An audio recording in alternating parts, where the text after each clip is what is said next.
vous intéressez à l'IA et ChatGPT n'a plus aucun secret pour vous. Et à côté de ça, vous voyez Perplexity partout, mais vous avez du mal à voir à quoi ça peut bien vous servir. Si c'est le cas, eh bien je vais vous prouver que si on connaît l'outil sur le bout des doigts, il peut vraiment vous servir. Notamment avec Comet, le navigateur IA qui intègre Perplexity pour toutes vos recherches. Et à la fin de cette vidéo, vous ferez partie des gens qui savent parfaitement utiliser Perplexity. Donc quand on parle d'IA, c'est un petit peu difficile de placer Perplexity. Parce que d'un côté, on a ChatGPT ou Claude qui sont excellents pour écrire, créer et brainstormer.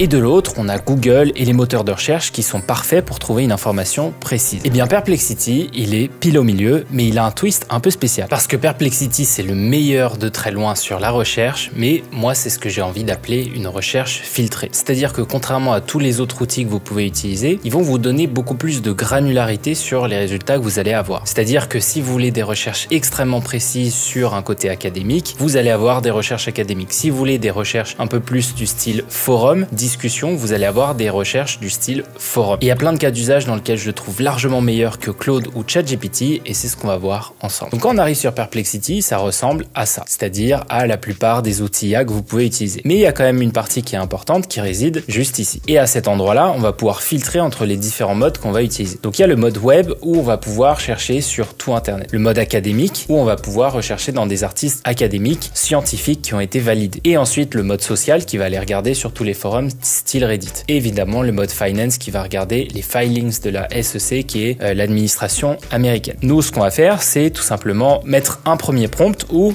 on va demander quels sont les meilleurs compléments alimentaires pour augmenter sa productivité. Et bien quand on va lancer, donc là j'ai lancé 3 onglets différents, un qui est plus sur le web, le deuxième plus académique et le troisième social. Donc si on active les 3, on va avoir 3 réponses différentes et ça que j'aime beaucoup sur Perplexity, c'est que les 3 vont nous apporter différents points de vue. Donc là on voit qu'il va chercher sur Reddit, ici il va chercher sur des publications scientifiques et ici il regarde sur le web. Et donc on va avoir différentes ressources et en recoupant les différents points de vue, on va pouvoir valider les thèses qui ont été faites de la première recherche avec les papiers scientifiques et ensuite regarder si c'est vraiment ce que les gens recherchent en utilisant Reddit. Et donc là quand on regarde, ici il nous cite la créatine, le magnésium, le ginseng, les oméga 3. Sur la publication Reddit, on a la rhodiole, la créatine, la L-théanine. Et sur celle qui est scientifique, on a L-tyrosine, L-théanine, taurine, mais on n'a pas par exemple la créatine. Donc ça, c'est un premier cas qui est vraiment intéressant et si on a envie d'aller chercher un peu plus loin, on peut regarder déjà dans les images qui ont été trouvées. Donc ça, c'est utile. Parfois, il va chercher certaines informations dans différentes images, donc ça peut être cool. On a des liens, par exemple, parfois pour aller sur Amazon ou sur différentes places de marché. On a les différentes sources qui ont été utilisés pour ça. Donc on voit que là-dedans, il y a des trucs qui sont certaines marques, il y a des médias un peu classiques, il y a des sites spécialisés, toute la nutrition, etc. Donc là, on est vraiment sur quelque chose d'assez large et après, on voit aussi qu'il y a d'autres choses comme Iron, Nutrimuscle, etc. Donc ça reste quand même assez commercial comme approche. Et donc quand on regarde les étapes, on voit les différentes étapes de réflexion. Donc là, il a regardé meilleurs compléments alimentaires pour améliorer la productivité, compléments alimentaires et concentration. Il a trouvé 20 sources et il a synthétisé le tout. Quand on regarde du côté de la recherche académique, on voit qu'il a utilisé 73 sources. Donc il est vraiment allé chercher dans plein de sources différentes. Et là, c'est vraiment que des publications scientifiques. Et donc là, ici, on voit qu'il est allé chercher différentes choses. Donc pour la productivité, il n'a pas forcément trouvé tout de suite ce qu'il fallait. Donc il a changé productivité mentale, nootropique efficace. C'est lui qui a fait lui-même cette seconde recherche. Et ensuite, il a fait et plusieurs choses pour aller vraiment raffiner la recherche. L-tyrosine et il est arrivé à ce résultat-là. Là, le processus est un peu plus soutenu. Et le troisième qu'il a fait où il est allé chercher sur Reddit, il a vu dans certains subreddits productivité, etc. Moi, je trouve ça intéressant. Il y en a, je sais, qui méprisent un petit peu Reddit. Je trouve qu'il y a aussi des trucs vraiment intéressants sur Reddit. Et encore une fois, ici, on voit les différentes étapes. Donc ça, c'est une des premières choses qu'on peut faire avec Perplexity. Ensuite, la deuxième chose qui est vraiment importante quand on parle de Perplexity, c'est de bien savoir utiliser les différents modèles. Parce que oui, Perplexity, dans son abonnement pro, vous permet d'utiliser les modèles de Claude et de ChatGPT directement à l'intérieur de Perplexity. Et ça, c'est un vrai avantage, surtout quand on sait que Perplexity a fait des accords avec plein d'acteurs, que ce soit en France ou ailleurs, pour vous rendre l'option gratuite. C'est-à-dire que si par exemple vous êtes chez Bouygues Telecom ou si vous êtes chez Revolut, vous pouvez avoir un plan Perplexity Pro gratuit. Et donc vous pouvez utiliser Claude ou ChatGPT à l'intérieur de Perplexity. Et pour vous montrer la différence entre les deux, je vais lui demander d'écrire un post LinkedIn sur les retraites un petit peu polarisant. C'est un peu une thématique d'actualité. Et on va comparer les deux. Donc que ce soit Perplexity qui l'écrit ou quand ça va être Claude. Et vous allez voir que la différence est assez impressionnante. Donc ici par exemple, créer un post LinkedIn polarisant sur les retraites avec une accroche scroll stopper qui va arrêter le scroll, qui explique que la Gen Z n'en aura mathématiquement pas. Donc là, cette fois, on va utiliser le modèle Sonar.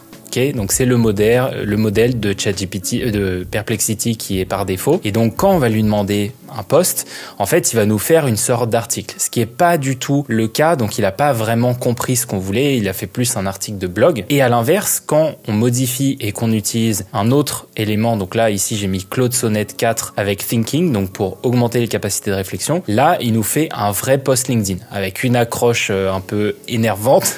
Ça, je pense que celui qui poste ça va prendre cher. La Gen Z travaillera jusqu'à sa mort, pendant que les boomers profitent de leur retraite dorée. Bon là autant vous dire que c'est terminé. Et donc vous avez justement un post LinkedIn qui est beaucoup plus percutant. Pourquoi ? Parce qu'on n'a pas utilisé le même LLM. Donc si parfois vous avez l'impression avec Perplexity que vous n'avez pas des bons résultats, vraiment changer le LLM, ça va avoir un impact vraiment significatif. Donc là, après les premiers chats, on a vu un petit peu les fondamentaux, mais ce qui est important de savoir sur Perplexity, c'est qu'il y a 3 modes différents. Donc déjà, il y a le mode recherche simple qui vous permet d'effectuer une recherche, mais il y a aussi le mode Deep Research qui vous permet de faire une recherche un peu plus approfondie. C'est-à-dire qu'il va prendre plus de ressources, il va prendre plus de temps, plus d'articles, etc. pour faire une recherche qui, comme son nom l'indique, va être un peu plus dense, un peu plus étayée. Et la troisième chose, c'est le mode Labs où là, vous allez avoir des sortes de vrais rapports avec des graphiques, des chiffres clés, etc. qui vont être extraits. Et donc, ça, on verra ça dans un deuxième temps, mais j'avais envie de vous le montrer parce qu'il y a 3 modes bien distincts. Donc faites attention au mode que vous allez utiliser. Vous pouvez également utiliser des fichiers que vous allez uploader, la dictée vocale pour parler, c'est toujours plus vite que de taper, et ensuite le mode vocal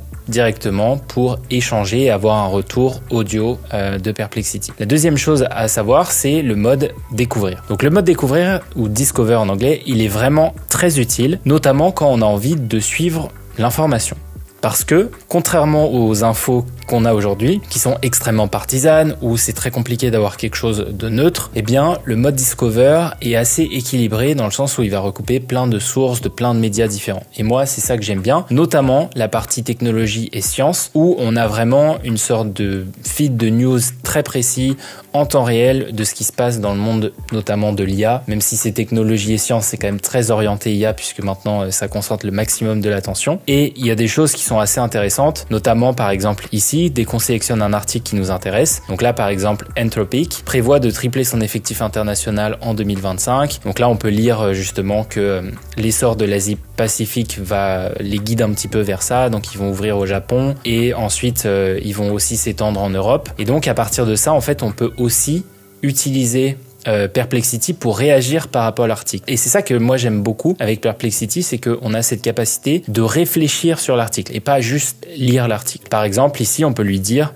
trouve-moi d'autres sources sur les innovations à venir d'Anthropic. Et donc là ici, il va aller chercher directement d'autres ressources pour aller étayer ce qu'il a trouvé dans l'article, ce qui nous fait vraiment travailler à chaque fois et nous fait pas juste être passif par rapport à l'information, mais essayer de l'appliquer un minimum. Donc là, il va chercher d'autres articles liés justement à ce qu'on vient de lire pour enrichir un petit peu le premier article qu'on avait vu et vous amener une autre perspective sur les infos que vous lisez. Donc moi j'aime beaucoup m'informer comme ça parce que voilà, on sait que les sources sont plutôt bien. Il y a pas mal de choses qui sont assez intéressantes. Là on sait que par exemple l'agent Chrome vient de sortir, Computer Use, etc. Bon, c'est pas forcément les trucs les plus récents, mais pour des sujets que vous voyez un petit peu de loin, ça peut vous aider comme ça à étendre un petit peu vos connaissances sur un sujet spécifique. Donc ça c'est pour le mode Discover. Vous pouvez également utiliser et combiner différentes choses. Par exemple, ici, vous pouvez utiliser Claude Sonnet, mais aussi Sonar si vous avez envie de rebasculer sur Sonar. Vous pouvez réagir aussi avec la dictée vocale et regarder toutes les étapes de la réflexion comme dans des chats traditionnels. Donc ça, c'est pour le mode Discover. Donc il y a plusieurs choses. Il y a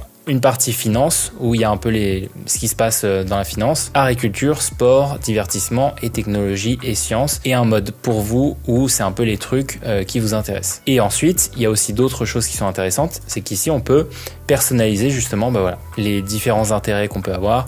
Donc moi, ce qui m'intéresse, c'est plutôt technologie et finance. Et ensuite, on enregistre les intérêts. Donc ça, c'est pour la partie qui est liée à Discover. Ensuite, il y a une autre partie qui est vraiment intéressante, c'est la partie sur les différents espaces qu'on va pouvoir créer. Donc les espaces, en gros, c'est comme si vous multipliez différentes conversations à l'intérieur d'un même espace et que vous rajoutiez des instructions par-dessus. Donc si par exemple, on crée un espace ici, on va aller regarder par exemple script YouTube. Ici, on peut aller chercher dans des instructions personnalisées. Donc là, j'avais mis des instructions personnalisées. Créer une intro captivante, fait en sorte de donner envie de rester jusqu'au bout et utilise des techniques de storytelling. Et donc, quand on fait enregistrer, on peut aussi ajouter différentes ressources. Donc là, soit on peut ajouter des fichiers, soit différents liens qu'on peut mettre ici et référencer. Et ce qui va se passer, c'est que dès qu'on va lui demander quelque chose, par exemple, ici, on peut utiliser Claude Sonnet et on peut lui demander créer un script sur, je sais pas, par exemple, sur Claude Code et explique en quoi c'est révolutionnaire. La vidéo doit durer 10 minutes. Et donc là, ici, on va utiliser ce qu'il y a à l'intérieur de notre espace. Donc, il va aller chercher plein de vidéos sur Claude Code, plein aussi d'articles pour voir les choses qui sont vraiment intéressantes. Regardez justement toutes les sources qu'il a sur Claude Code et ensuite, en appliquant mes instructions, il va aller chercher une intro captivante, il va aussi faire un script, voilà, donc il va chercher une vraie histoire qui est sur Reddit et c'est ça que moi j'aime bien sur Perplexity, c'est que il va vraiment chercher des choses qui sont allées sur internet et ici il prend un vrai exemple de marque, développeur senior avec 10 ans d'expérience, etc. Et ensuite il vous donne le script qui est fait. Et le vrai truc qui est positif là-dedans, c'est que dans les espaces, vous pouvez partager justement vos chats avec d'autres personnes. C'est-à-dire qu'à l'intérieur de votre espace YouTube, vous pouvez avoir votre nouveau script et ici, vous pouvez partager votre espace avec quelqu'un pour travailler avec quelqu'un directement et c'est quelque chose qu'on retrouve pas par exemple sur ChatGPT ou sur Claude. Donc les espaces, vous avez évidemment les vôtres que vous pouvez créer. Il y a aussi autre chose que j'aime bien avec les espaces, c'est que vous pouvez vous focaliser sur des sources qui sont dans un temps spécifique. Par exemple, ici, je peux limiter les sources à tout le temps ou les sources uniquement d'aujourd'hui ou de la semaine dernière ou du mois dernier. Et donc ça, ici, vous pouvez voir définir la récence pour la recherche sur le web. Donc ça, c'est extrêmement pratique. Maintenant, il y a déjà plein de modèles qui ont été créés pour vous. Donc par exemple, ici, vous pouvez commencer avec Perplexity avec ce modèle-là. Vous pouvez regarder différents sites pour obtenir une réponse. Donc ça, c'est l'espace qui va vous donner justement ça. Et si vous utilisez ce modèle directement, donc pour l'utiliser, vous cliquez là-dessus. Et ensuite, ici, vous avez les instructions personnalisées. Donc là, vous avez un prompt qui est déjà préfait, qui va guider, entre guillemets, les réponses sur tous les chats que vous allez avoir à l'intérieur d'un espace. Et évidemment, vous avez plein de modèles différents. Vous pouvez regarder, par exemple, un espace qui va vous apprendre certaines choses. Donc, ça peut être utile de rajouter différentes ressources ici et de demander à ce qu'il vous explique. Et ensuite, de pouvoir utiliser ce modèle. Vous avez aussi, vous l'avez peut-être vu, ici, il y a ce qu'on appelle les fils partagés, donc les threads,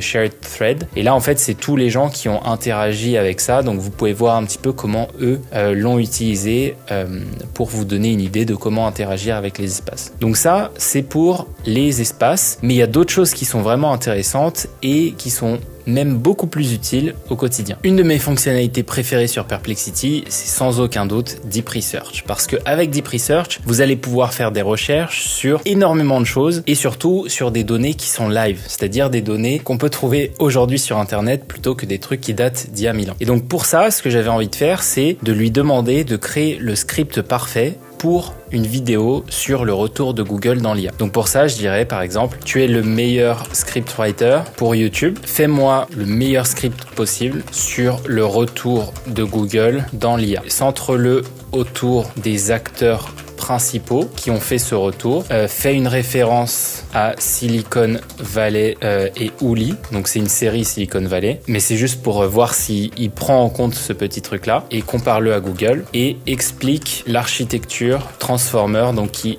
est à l'origine des GPT. Le T de GPT, c'est Transformer. Et donc là, une fois qu'on le laisse faire ça, il va passer toutes les étapes. Pendant 3 minutes, il va rassembler toutes les sources possibles. On le voit travailler. Et justement, pendant ce temps-là, il va regarder les différentes personnes, il va regarder les différents articles, il va se renseigner sur le passé de ces personnes-là, de comment sont composées les équipes. Il va regarder plus de 40 sources. Donc là, je vois que ce papier-là est très intéressant parce que c'est justement l'architecture Transformer. Il va regarder directement, il tape aussi Silicon Valley, la série de HBO. Donc je sais qu'il a pris ça en compte aussi. Donc là, on va le laisser un petit peu réfléchir et on va regarder justement le résultat juste après. Et là, il nous a généré le script sur le comeback de l'IA de Google, dans l'IA de Google, avec justement ici une petite anecdote à Silicon Valley, à la série. Il s'est basé sur justement l'architecture Transformer, etc. Donc là, Demis Hassabis, Sergey Brin, l'architecture Transformer. Bon, moi, j'aurais préféré qu'il change un peu l'ordre, mais après, on peut toujours revenir dessus et modifier. Mais je trouve que le script est vraiment pas mal parce qu'il se focalise sur beaucoup de sources différentes. Donc là, il va chercher différents articles, etc., des pages Wikipédia. Et je trouve que dans la variété des sources, c'est bien plus ouvert que ce que peut faire par exemple ChatGPT, où ça va être souvent le même type de source qui va revenir. Donc là, moi j'aime bien aussi, il va chercher par exemple le papier académique directement, Attention is all you need. Il va chercher des trucs un peu random sur Silicon Valley, il va chercher sur Reddit, etc. Et c'est vraiment cette variété qui fait qu'on a un truc à la fin qui est vraiment pas mal du tout. Et après, évidemment, on peut partager tout ça avec les gens avec qui on travaille. Donc ça, c'était pour la partie Deep Research. Évidemment, on peut l'utiliser pour plein d'autres exemples, mais c'était juste pour vous montrer un petit peu une des façons un peu ingénieuses de l'utiliser en combinant plein de sources et en l'orientant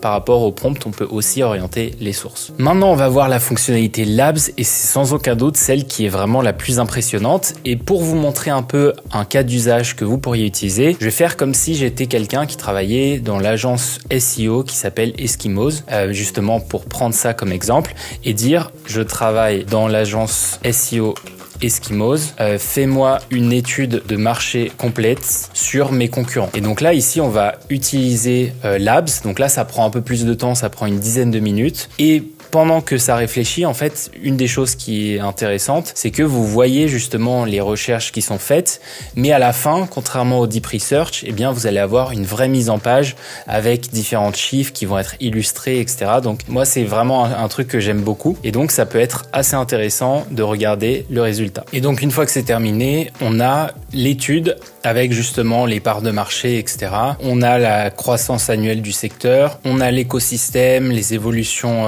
tarifaires, etc. On a des charts, donc des graphiques qui analysent tout ça. Chaque entreprise qui est comparée, il y a plus de 73 sources qui sont recoupées, qu'on peut aller voir là-dessus, avec justement les analyses, les évolutions majeures, etc. On peut regarder et comparer justement toutes les ressources en même temps. Et ce que j'aime bien, c'est qu'il va aussi chercher, par exemple, ici sur LinkedIn, un post de Andrea Ben Saïd. Il va regarder un petit peu partout. Et donc, moi, c'est ça que j'aime bien, c'est qu'il se contente pas juste de certaines sources, il va chercher en profondeur. Ici, on voit les différentes étapes. Donc, d'abord, il fait une petite analyse. Ensuite, il creuse sur d'autres ressources. Ensuite, il se focalise sur Eskimos. Avec justement le site de Eskimos, il va regarder un peu tous les chiffres. Il y a un petit programme en Python qui permet ensuite d'obtenir plusieurs CSV. Ensuite, il interprète encore une fois ses résultats avec un graphique. La même chose ici. Ensuite, il se focalise sur les concurrents. Et à la fin, on arrive à avoir ce dashboard là avec toutes les ressources. Donc là, on peut vraiment regarder ici le petit tableau qui est fait. Ici, le Python qui a été généré. Ici, l'étude justement de comparative avec les chiffres. Ici, les parts de marché estimées, les différents tarifs des agences, comment ils se placent par rapport aux autres et voilà, les différents chiffres du marché, les différents défis et ce sur quoi il faut se focaliser. Donc là, évidemment, il y a à l'intérieur du SEO et ici, il y a différentes entreprises. Donc ça, pour le coup, Labs, si vous faites des études, des recherches vraiment poussées, des rapports, ça peut vraiment vous faire gagner énormément de temps. Évidemment, il faut toujours faire une double vérification, mais quand même, il y a plus de sérénité à avoir ici que si c'était un LLM classique qui le faisait, tout simplement parce qu'ici, il va vraiment chercher des sources. Il invente n'invente pas des sources lui-même, c'est des sources qui existent sur le web, ce qui renforce un petit peu la crédibilité de tous ces chiffres, même si, encore une fois, il faut toujours double-checker. Et la dernière chose qui est vraiment hyper intéressante, et c'est là où vous allez faire le plus grand levier sur Perplexity, c'est de l'utiliser sur N8N dans des agents IA. Donc N8N, c'est un outil d'automatisation qui est hyper puissant, qui est open source, donc potentiellement gratuit si vous l'installez sur votre propre serveur. D'ailleurs, si ça vous intéresse, je mets un lien en description. Et une fois que vous êtes sur N8N, ça va ressembler grosso modo à ça. Et donc pour ajouter un agent IA, déjà je vais juste mettre une interface de chat pour pouvoir tester mon agent directement dans N8N, c'est plus pratique. Voilà, j'ai une fenêtre de chat qui s'ouvre ici, du coup je peux facilement tester. Et ensuite, je vais mettre le module agent IA. Et le module agent IA, je vais lui connecter déjà ici un LLM. Donc, je peux choisir Grok, ChatGPT ou Claude. Donc là, je vais mettre Claude parce que c'est celui qui a ma préférence. Ensuite, je vais lui donner une mémoire, c'est-à-dire qu'il va se souvenir des précédentes interactions et un outil. Et c'est précisément à cet endroit-là que c'est intéressant Perplexity parce qu'on va pouvoir utiliser un outil qui est très intéressant, qui est la fonction recherche. Donc ici, on est dans la documentation de Perplexity. Si vous comprenez rien, c'est normal. Voilà. Surtout si vous n'êtes pas dev, vous n'allez pas comprendre. Mais en gros, c'est une sorte de librairie qui vous explique comment vous pouvez interagir directement avec l'API de Perplexity. Donc une API, c'est une interface et vous avez deux versions. Il y a celle qu'on peut atteindre directement via l'interface web et il y a l'autre qu'on peut atteindre directement via le serveur pour créer des applications autour de Perplexity. Et donc là, la seule chose qu'on a à faire nous, c'est d'aller dans notre compte Perplexity ici, d'accepter les conditions d'utilisation, de générer une clé et ensuite de la copier. Donc pour ça, vous allez dans Perplexity Account, API et Keys et là, vous allez définir une clé API. Une fois que c'est fait, vous allez peut-être devoir juste mettre 1 € pour pouvoir tester et une fois que vous avez fait ce travail-là, eh bien, vous pouvez copier ici ce qu'on appelle la curl request pour la mettre directement dans N8N. Et là, vous faites import curl, vous collez et vous faites importer. Maintenant, ici, on va retirer ça, les headers, et on va définir dans l'authentification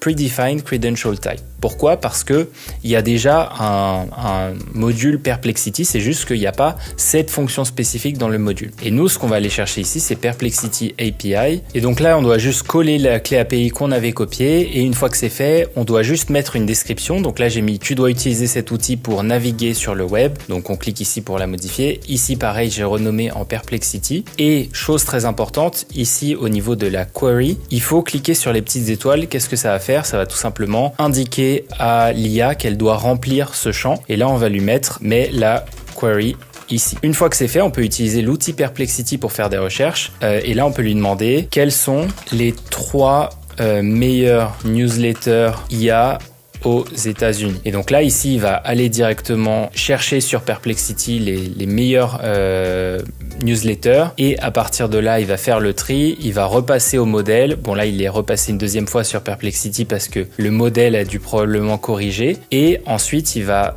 produire la réponse. Donc là, il est en train de produire la réponse et une fois que c'est fait, on aura notre détail des différentes newsletters à suivre en IA. Voilà, The Rundown AI qui est la meilleure newsletter ici, Superhuman et Benchmade, c'est les 3 meilleurs newsletters que je vous recommande de suivre. Donc là, en fait, on utilise les capacités de recherche de Perplexity directement intégrées à un agent IA. Donc ça veut dire qu'on va pouvoir donner la capacité d'aller sur Internet à notre agent IA. Et ça, pour le coup, Perplexity est le meilleur outil qui permet de faire ça. Donc n'hésitez pas, si vous avez envie de tester, de le faire aussi. La dernière partie, c'est Comet. Donc c'est le navigateur de Perplexity et on va le voir ensemble. Donc pour télécharger, je vous mets un lien en description. Vous pouvez cliquer ici pour télécharger le navigateur et ça va ouvrir quelque chose qui ressemble à ça. Et donc en fait, quand on est dans Comet, il y a 2-3 choses qui sont vraiment incroyables. La première chose, c'est de pouvoir évidemment résumer des longues vidéos YouTube de 1h58. Donc pour ça, on lance l'assistant qui est sur le côté et on lui dit par exemple, trouve-moi les moments importants à regarder de ce podcast. Et donc là, il va aller regarder justement dans tout le transcript pour justement nous trouver les moments qui sont vraiment importants. Et là, en fait, on peut directement voir différents chapitres. Et c'est pas les chapitres qui sont directement ici, hein. Évidemment, il y a des chapitres, mais là, c'est beaucoup plus précis. Après, on peut lui demander, par exemple, résume-moi en 10 lignes une des parties. Donc, ça peut être la récupération après la chute de dopamine. Et donc, une fois qu'on qu'on a utilisé tout ça, qu'on a fait ce truc-là, on peut aller aussi chercher d'autres ressources qui sont connectées par rapport à ça pour justement avoir un peu quelque chose de contextuel par rapport à ce qu'on est en train de regarder. Donc ça, c'est une des choses que vous pouvez utiliser. Évidemment, on peut le faire que ce soit pour des articles, que ce soit pour des vidéos YouTube, etc. Mais on peut aussi le faire directement sur, par exemple, notre boîte mail. Donc là, ça peut être résume-moi cet email. Et donc là, il va automatiquement regarder sur l'email la candidature du jour et on a quelque chose d'un peu mieux formaté. Donc ça peut être aussi une option. Et après, on peut aussi, par exemple, résumer des newsletters. Donc là, de la même manière, résume cette newsletter. Et donc là, automatiquement, il va résumer en quelques lignes la newsletter en question. Voilà, avec les différents éléments. Donc c'est vraiment utile parce qu'en fait, on peut l'utiliser de partout. Maintenant, la vraie question que vous êtes en droit de vous poser, c'est est-ce que il faut absolument utiliser Comet? Et là, ma réponse, elle va être assez honnête. C'est je vous recommande pas forcément d'utiliser Comet. Pourquoi? Parce que il y a plusieurs histoires de leaks de données qui ont été effectuées et je pense qu'il faut faire attention aux différents navigateurs comme ça qui vont émerger parce que voilà, peut y avoir des failles de sécurité où au final, vous avez des choses qui sont stockées dans le navigateur. Il y a des gens qui essayent de hacker le prompt system dès que vous naviguez sur un site qui est un peu chelou et à partir de ce moment-là, ça peut être un vrai danger. Moi, ce que je vous recommande, c'est plutôt d'utiliser l'extension de Claude qui va sortir et d'utiliser un autre navigateur comme par exemple Brave. Moi personnellement j'utilise Brave. C'est utile, disons, que d'avoir toujours une fenêtre contextuelle à portée de main, ça peut vous faire gagner beaucoup de temps. Il y a plein d'autres cas d'usage qu'on a pu voir. Pour autant, est-ce que c'est vraiment si extraordinaire que ça au quotidien? Pas forcément, et c'est pour ça que moi je vous recommande soit d'attendre l'extension de Claude qui va être sur Brave, soit d'utiliser par exemple l'extension IA de Brave aussi ou celle de Chrome, parce que voilà, sur Comet c'est bien pour la recherche, mais disons que la recherche c'est cool, mais si ça peut avoir des failles de sécurité, c'est beaucoup moins cool. Voilà, c'est tout pour ce guide de Perplexity, j'espère que ça vous a plu. Je vous ai préparé un starter pack en IA si ça vous intéresse, n'hésitez pas, c'est le premier lien en description. Si vous voulez travailler avec nous, qu'on vous aide à intégrer l'IA, n'hésitez pas à checker, il y a un lien aussi. Et sinon, je vous propose de continuer avec cette vidéo où je vous partage tout ce qu'il faut savoir pour créer son premier agent IA, même si on est débutant.